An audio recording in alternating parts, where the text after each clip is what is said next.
कि 7 अक्टूबर को हम अपने गठबंधन का ऐलान करेंगे। किसके साथ जाएंगे, इधर बीच में जो 3 महीने का समय है, इसी बीच हम तय कर लेंगे और बताएंगे हम वहीं 7 अक्टूबर को 100% हम भाजपा के नाम रजिस्ट्री थोड़ा किए हैं। सुभासपा के राष्ट्रीय अध्यक्ष ओम प्रकाश राजभर ने गाजीपुर में जिलावार संगठन समीक्षा बैठक में की शिरकत। बैठक के बाद ओम प्रकाश राजभर ने कहा कि प्रदेश भर में पार्टी संगठन की समीक्षा बैठक का काम जारी है।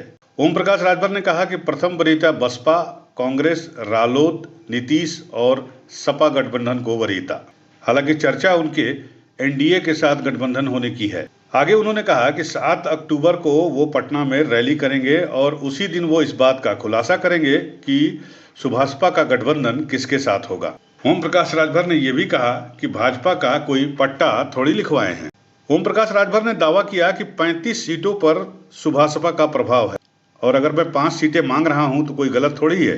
राजभर ने अखिलेश और शिवपाल के पार्टी और विधायक तोड़ने की बात पर नाराजगी भी जाहिर की। राजभर बोले, गठबंधन में 16 सीट पर मैं नहीं रहता तो 16 विधायक मेरे नहीं, सपा के ही होते।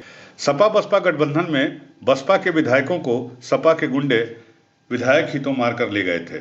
आपको बता दें, गाजीपुर के जंगीपुर विधानसभा क्षेत्र में सुहेल देव भारतीय समाज पार्टी के राष्ट्रीय अध्यक्ष और जहूराबाद से विधायक ओम प्रकाश राजभर सुहेल देव भारतीय समाज पार्टी की समीक्षा बैठक में कार्यकर्ताओं और विधायकों के साथ समीक्षा बैठक की। बैठक के बाद पत्रकारों से बातचीत के दौरान उन्होंने बताया कि प्रदेश भर में पार्टी संगठन की समीक्षा बैठक विधानसभा वार की जा रही है, जिसमें मेरी जिम्मेदारी गाजीपुर, मऊ, बलिया सहित कई जगहों की मिली हुई है। वहीं उन्होंने उपचुनाव में भारतीय जनता पार्टी के गठबंधन से गाजीपुर सीट से लोकसभा चुनाव लड़ने पर मीडिया पर व्यंग करते हुए कहा कि मुझे कुछ पता ही नहीं है और मीडिया में ये चलाया जा रहा है। ये तो ऐसी ही बात हुई कि राजा को पता नहीं और मुजहर बन बांट लिए। उन्होंने साफ साफ कहा कि मेरी किसी पार्टी के किसी नेता से गठबंधन की कोई बात नहीं हुई है। उन्होंने अखिलेश यादव के पार्टी तोड़ने वाले बयान पर नाराजगी जाहिर करते हुए कहा कि पीछे जो विधानसभा में गठबंधन हुआ था उसमें मैं नहीं रहता तो मेरी 16 सीट पर सपा के ही प्रत्याशी लड़ते। हमारे 4 प्रत्याशी जीते हैं जो हमारे साथ हैं। उन्होंने कहा कि बसपा के विधायकों को तोड़कर उन्होंने अपनी सरकार चलाई है और आपको याद होगा कि उन्हीं की पार्टी के गुंडे जो बसपा से विधायक थे उस वक्त मारते हुए बाकी विधायकों को ले गए थे और आज भी वैसे ही लोग उनकी पार्टी में विधायक हैं और मौजूद हैं। मैं आज भी मजाक में पूछता हूं कि अब फिर कहां टंगा के जाओगे। शिवपाल यादव के बसपा तोड़ने वाली बात पर उन्होंने शिवपाल की चुटकी भी ली और कहा कि वो तो खुद ही टूट चुके हैं, अब और कितना टूटेंगे। उन्होंने प्रगतिशील समाजवाद पार्टी बनाई और जब चुनाव लड़ना हुआ तो समाजवादी पार्टी के टिकट पर चुनाव लड़ गए और अपनी पार्टी का विलय समाजवादी पार्टी में कर दिया। अखिलेश यादव से जो लोग नाराज थे सब उनके साथ खड़े थे, उन सबको धोखा देकर ये सपा में आ गए। अब आप ही बताइए कि उन लोगों का क्या होगा। उन्होंने आज भाजपा के गठबंधन और नेताओं के साथ वायरल हो रही फोटो को पुराना बताया और कहा कि अभी ऐसी कोई बात भाजपा के नेताओं के साथ मेरी नहीं हुई है। उन्होंने कहा कि आज भी बहुजन समाज पार्टी, कांग्रेस पार्टी, रालोद, नीतीश कुमार और समाजवादी पार्टी एक मंच पर एक जगह इकट्ठा हो जाएं और 2 घंटे पहले हमको बताएं तो भी मैं वहां उपस्थित हो जाऊंगा। उन्होंने कहा कि भारतीय जनता पार्टी से मेरा कोई पट्टा नहीं लिखा गया है। मुझे उसके खिलाफ भी गठबंधन में चुनाव लड़ना पड़ा तो मैं लड़ जाऊंगा। हालांकि राजभर ने बातों बातों में इशारा भी किया कि आगामी 7 अक्टूबर को पटना के गांधी मैदान में शोषित वंचितों को लेकर एक विशाल रैली करने जा रहे हैं और उसी दिन ये तय करूंगा और बताऊंगा कि मेरा गठबंधन किस पार्टी के साथ हो रहा है। एक सवाल के जवाब में शिवपाल यादव को बलिया से चुनाव लड़ने की चुनौती दी और कहा कि मैं 50,000 वोट का सपोर्ट भी करूंगा लेकिन वो हार जाएंगे। एक सवाल के जवाब में ओम प्रकाश राजभर ने कहा कि 35 सीटों पर हमारा प्रभाव है और हम अगर गठबंधन में 5 सीट मांगते हैं तो क्या गलत मांग रहे हैं। और उन्होंने बातों बातों में गाजीपुर लोकसभा सीट से चुनाव लड़ने की इच्छा भी जताई है। यानी जो चर्चा उनके बेटे अरुण राजभर के चुनाव लड़ने की हो रही थी उसको उन्होंने एक तरह से मुहर लगा दी और कहा कि अरुण राजभर के बजाय वो खुद चुनाव लड़ना पसंद करेंगे।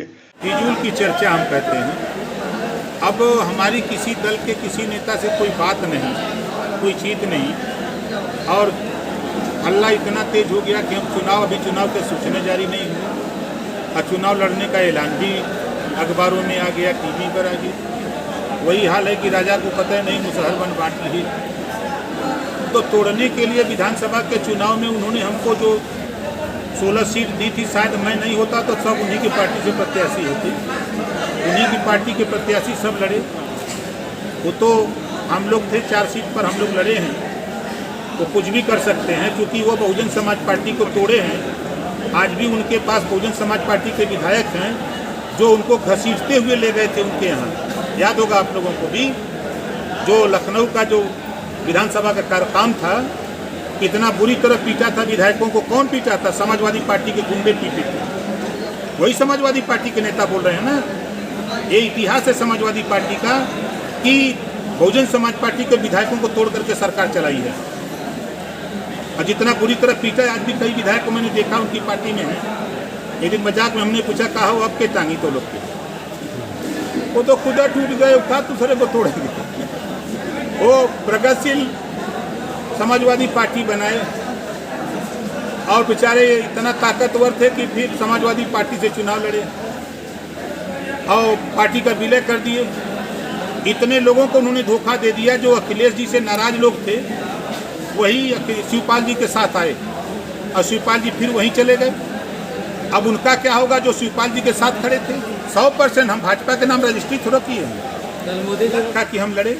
फिर मैं कह रहा हूँ कि मायावती जी, अखिलेश जी, सोनिया जी, नीतीश जी, जयंत जी एक मंच पर अगर कल आने का ऐलान कर दे तो ओम प्रकाश राजभर उनसे पहुंचने से पहले ही हम मंच पे दिखाई देंगे। पिछले दिनों अब हम शुरू करने जा रहे हैं, ठीक है। 7 अक्टूबर 2023 गांधी मैदान पटना बिहार वंचित समाज जागरण महारैली का कार्यक्रम हमने रखा है। अब उसी रैली में जिस तरह 2022 में हमने ऐलान किया, आप ही लोगों के चैनल पे बड़ी चर्चा थी कि एक हेलीकॉप्टर से 2 हुआ, 2 से 3 आ रहा है, तो फिर ले आए वहाँ अखिलेश जी को। उसी तरह हमारा प्रयास हो रहा है कि 7 अक्टूबर को हम अपने गठबंधन का ऐलान करेंगे। किसके साथ जाएंगे, इधर बीच में जो 3 महीने का समय है, इसी बीच हम तय कर लेंगे और बताएंगे हम वहीं 7 अक्टूबर को। यूपी न्यूज़ 9 के लिए गाजीपुर से प्रदीप शर्मा की रिपोर्ट।